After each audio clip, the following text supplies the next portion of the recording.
نظر آتے ہیں. فرمایا مال کے اندر بھی سب سے آگے صحابہ کرام ہے، جان پیش کرنے کے اندر بھی سب سے آگے صحابہ کرام ہے. اللہ اکبر.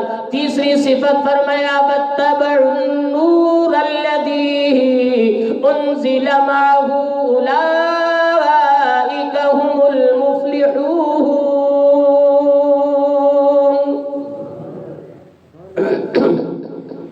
فرمایا نبی کی اتباع کرنے والا، پیروی کرنے والا. فرمایا اس میں اس عمل کے اندر بھی عمل کرنے والے صحابہ کرام ہیں. اللہ کے نبی صلی اللہ علیہ وسلم اعلان کرتے ہیں، صحابہ آواز و نصیحت فرما رہے تھے.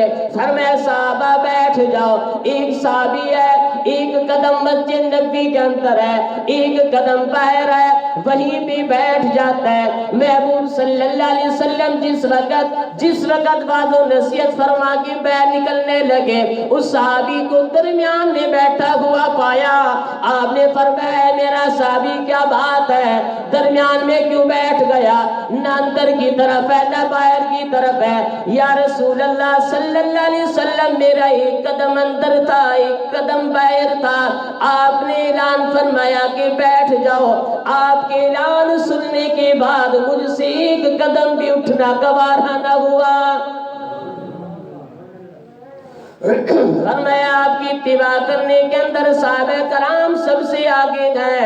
اللہ اکبر. شاہی دربار لگا ہوا ہے، شاہی دسترخوان سجا ہوا ہے.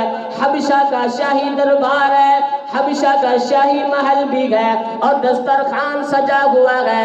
صحابہ کرام رضوان اللہ تعالی علیہ مجمعین کی ایک جماعت ہے جن کا امیر حضرت امام جعفر رضی اللہ تعالی عنہ ہے. اللہ اکبر. کھانا کھاتے ہوئے آپ کا ایک لقمہ نیچے گرتا ہے، دسترخوان پہ گرتا ہے، آپ اٹھا کے صاف کر کے منہ میں لے لیتے ہیں. ساتھ میں بیٹھنے والا کوہنی مارنے لگا، کہنے لگا امام جعفر کیا کہہ رہا ہے؟ یہاں بڑے بڑے رئیس بیٹھے گئے، بڑے بڑے سردار بیٹھے ہیں، شاہی محل ہے، شاہی دربار ہے، شاہی دسترخوان ہے، کھانے مختلف کھانوں سے دسترخوان سجا ہوا ہے اور تو ہے کہ نیچے کا لقمہ اٹھا کے منہ میں لے لیتا ہے.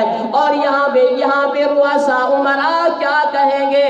امام جعفر رضی اللہ تعالیٰ عنہ فرماتے ہیں، فرمایا میں بے وقوفوں کی وجہ سے میں اپنے مصطفیٰ کی سنت کو چھوڑ دوں.